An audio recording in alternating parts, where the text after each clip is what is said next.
only source energy, source intelligence can bring this spinal cord out of startle response and back into alignment, vibrational alignment with the rest of the world. Now watch as source energy moves through him. I'm just holding my focus here. I'm moving different points of my focus, and source energy is using those points to access him. Sounds kind of funny, but that's kind of how it works. Kind of how we're designed. Two or more are gathered in its name, and that's what we're doing here. We're gathering in its name. I'm not doing the healing. He's not doing the healing. Source energy is accessing him and softening the startle response.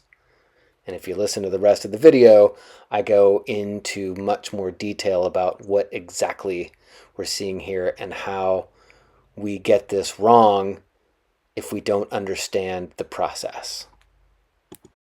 This energy, intelligence coming through you and accessing this person through you, even though you're not the one doing it. When you start to witness this, there's a switch from helping people into really stepping into your calling. There's a specific anatomy and physiology that source energy uses to help build vitality in this person. It doesn't include pulling the darkness out, trimming the cords, doing other things from the outside that would have your separate self be doing things.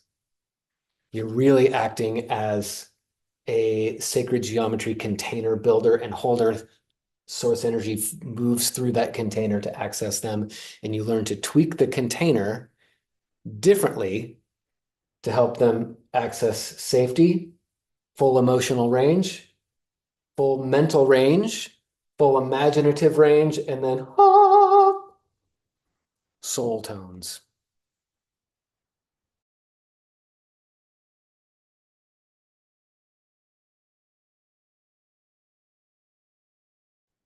Hey, y'all. Today I want to talk about three great big mistakes that I see people making, including myself, in our attempts to heal ourselves from trauma or when we're helping others. All right. We're going to start with number one. It's just the anatomy of trauma, what's actually happening. And when we get that right, and this is just according to me in my own long efforts to find my own trauma healing, as well as having a lot of training and tens of thousands of sessions helping others, and how I was corrected and some of my own blind spots that were corrected by my teachers that made a huge difference in being able to see more healings more rapidly for people, more effective, more long lasting, and more dramatic, just life changes. Okay, so let's dive in. So let's look at what's a traumatic response in a person. Now, if we take a baby, this is going to be kind of a sensitive example. You take a baby and you're holding this cute little baby here, and we just drop our hands a half an inch. Now, sorry that seemed a little startling for some of you highly sensitive ones. Just that an example might make you flinch, but we all have this. It's called a startle reflex. We've got a number of different reflexes, but we just can generally call this a startle reflex. Here, we drop and the whole body goes like this. More specifically,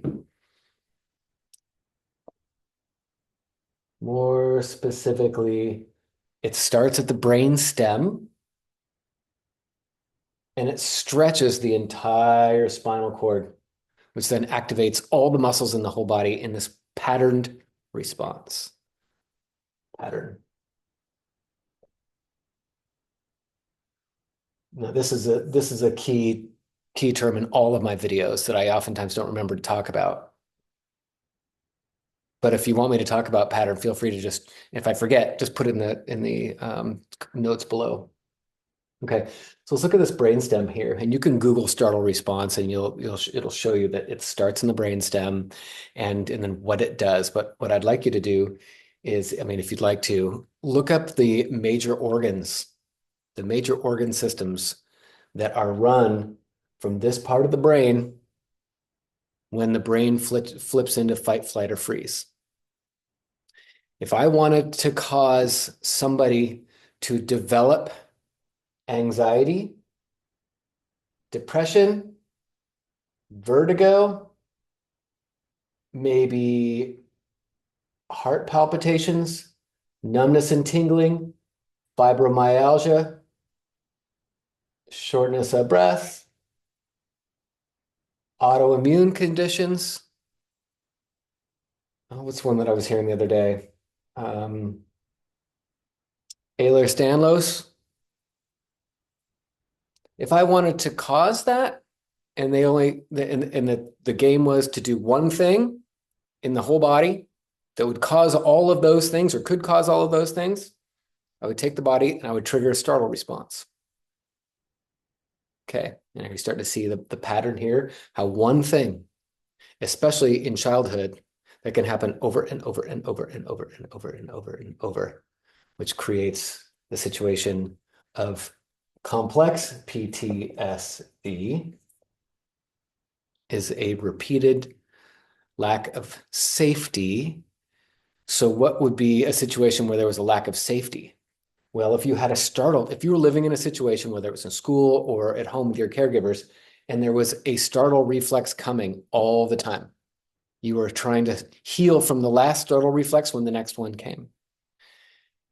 That would stretch your spinal cord here, send you into fight, flight, freeze, and that startle reflex would start to loop. Okay. That's my story. That's Craig's story of trauma, a startle reflex on loop. Okay, you're stretching the nerves throughout the spinal cord. Now we could go down into some of the science, which if you want to, you can look up a neurosurgeon named Alf Breig, B-R-E-I-G, and his concept of adverse mechanical spinal cord tension. Spinal cord tension, which is this, which is startle response, which happens how? You scare somebody. You just scare them over and over and over again. And then the body is hypervigilant. It's on alert. And where do you stretch the brain is up here at the brainstem, which then later on can cause all of these diagnoses. And here's my disclaimer. I'm not a doctor. I'm not talking about diagnoses, and I'm not talking about treating any of these conditions. Is notice how these conditions can all be secondary to a startle reflex that's on loop. And this is why I talk about in some of my other videos about yawn yoga. Yawn yoga is one of the best ways that you can work with yourself to start to interrupt the startle reflex that's in the background, in your autonomic, in your subconscious. One of the best ways that you can interrupt this is by practicing making an art out of the yawn. And I've got another video where I go into more depth there. Okay, so this is the anatomy. Now, there's a number of different really fantastic ways to address people and help end their suffering.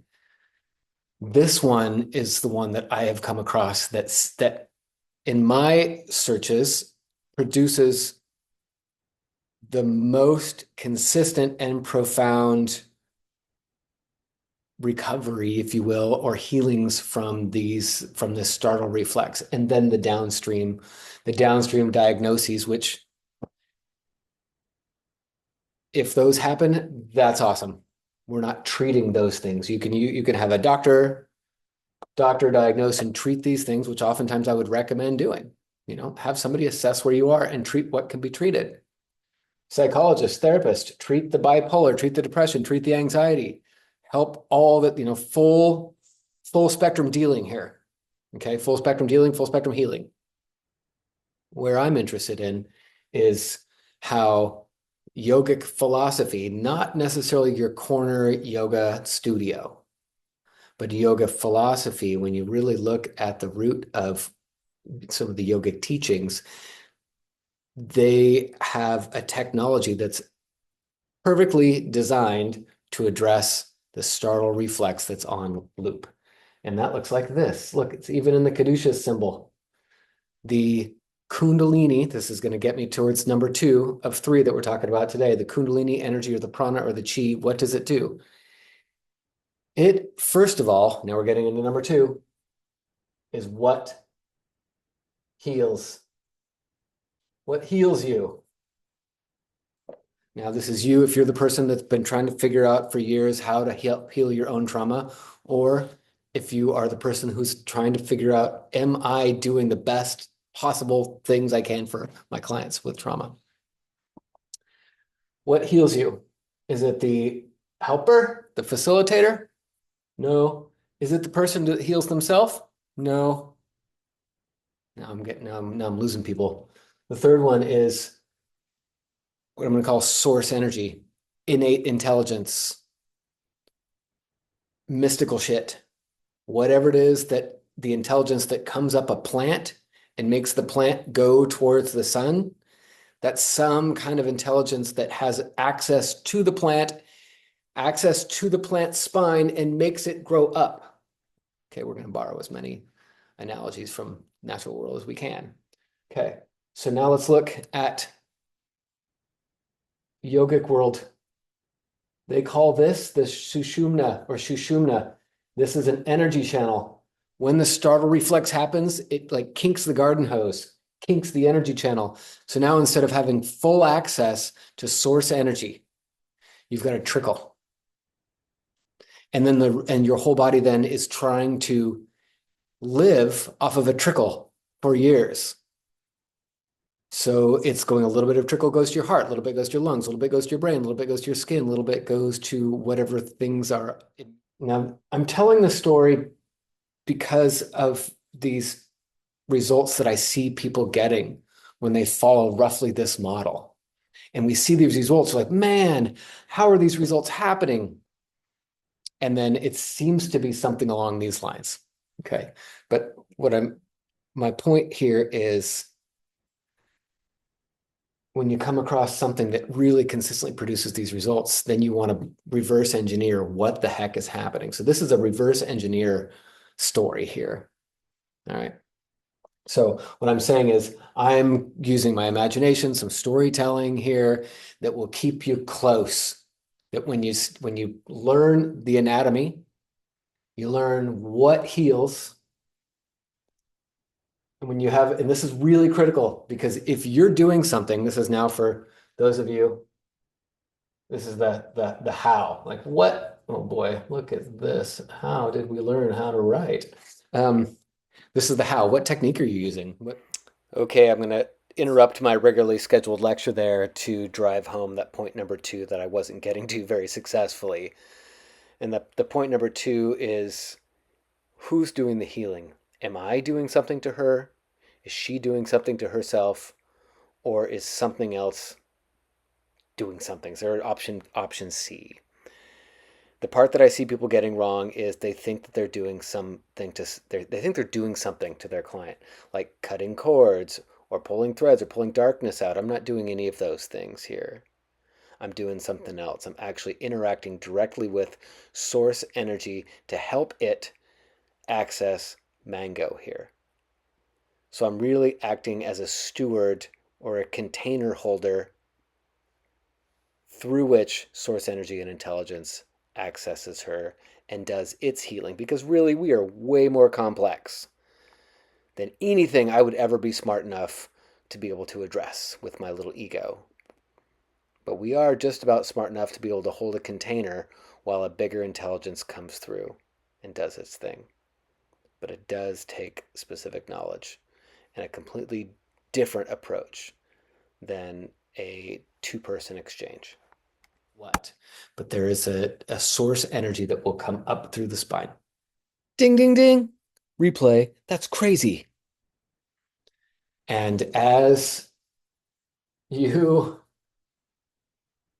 figure out how do I interact with that, you can either help produce damage and further traumatization, further isolation, further guarding, further startle response in the person and yourself or in the person you're helping.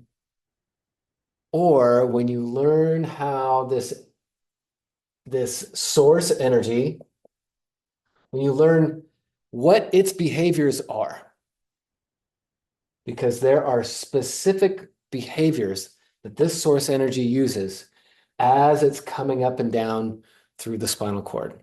And as it's doing that, it settles the startle response, and you find yourself coming back home. And that's the cha-ching experience, the homecoming.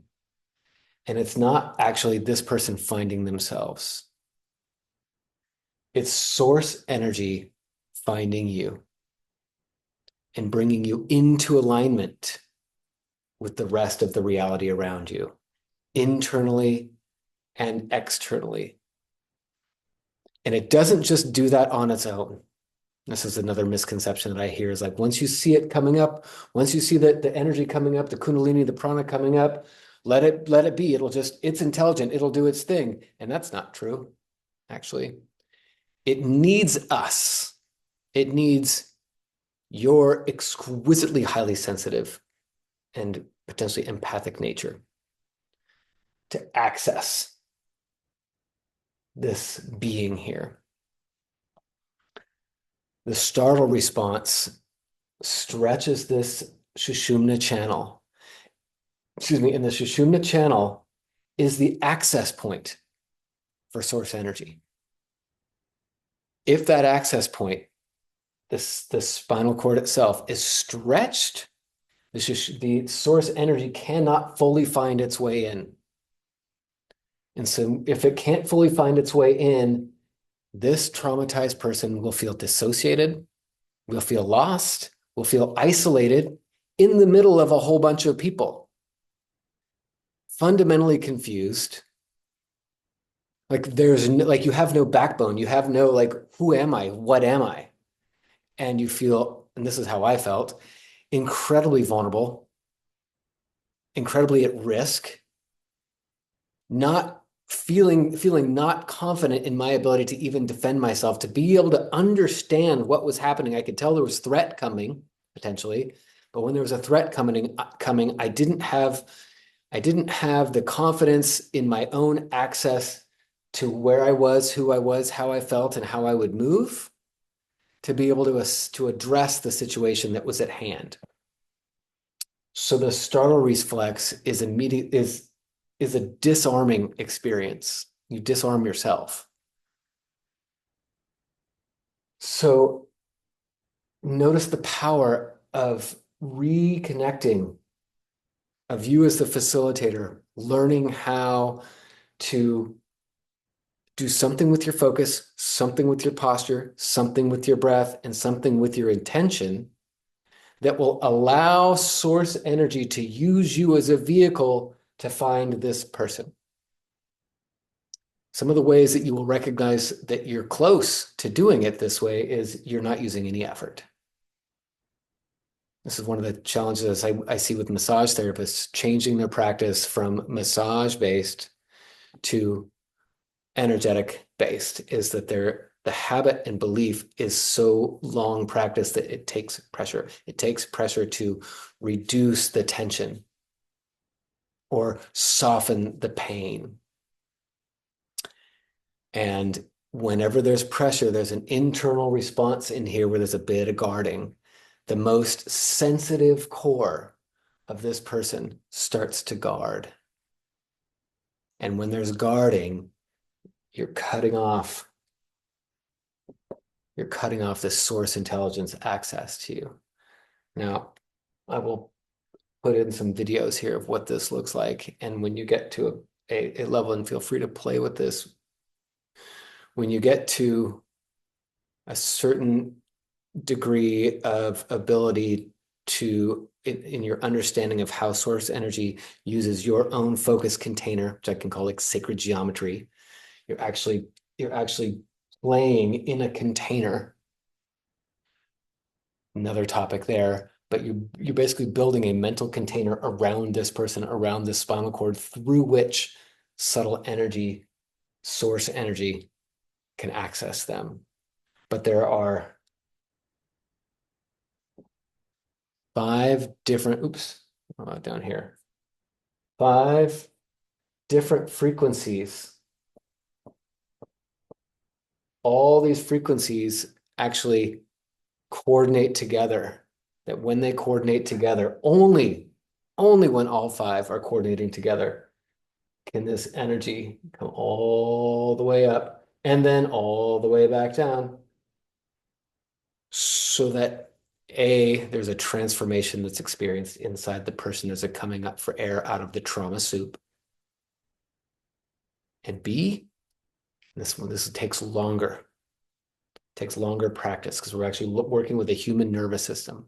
And even though this is source energy still takes a while to teach the nervous system how to build this energetic feedback loop to reduce the severity of future trauma reflexes because this is still a person with a history of trauma.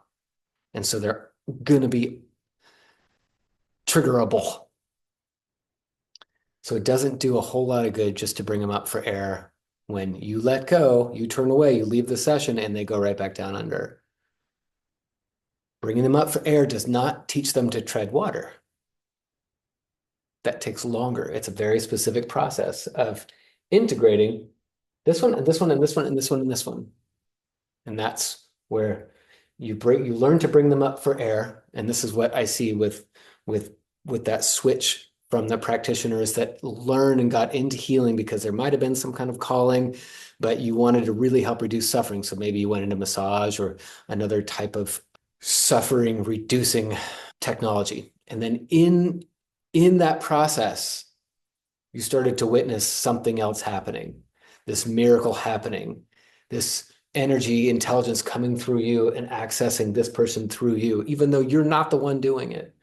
When you start to witness this, there's a switch from helping people into really stepping into your calling. And usually at that point, you have learned how to hopefully consistently produce regular awakenings for people. And this is where some of the pitfalls are, where you think that the awakenings is actually just how you're holding yourself in presence, but you've done a lot of it sort of subconsciously. But the risk here is that you are going to think you're going to put an incorrect story around here. You're not going to recognize that the brainstem is still driving a lot of these malfunctions potentially. That there's an actual physiology, there's a specific anatomy and physiology that source energy uses to help build vitality in this person. It doesn't include pulling the darkness out, trimming the cords, doing other things from the outside that would have your little, your separate self be doing things. You're really acting as a sacred geometry container builder and holder. Source energy moves through that container to access them, and you learn to tweak the container differently to help them access safety, full emotional range, full mental range, full imaginative range, and then soul tones. Okay. And when these all start to loop together, oftentimes this person says, oh my gosh, how do I do this? This is the most amazing thing that's ever happened to me in my life. How can I give this to others? And then you have passed the torch, and then on they go to continue passing the torch. All right. Questions, comments, thoughts? Put them down there in the comments. That'd be awesome. Okay. Thanks you all for taking the time.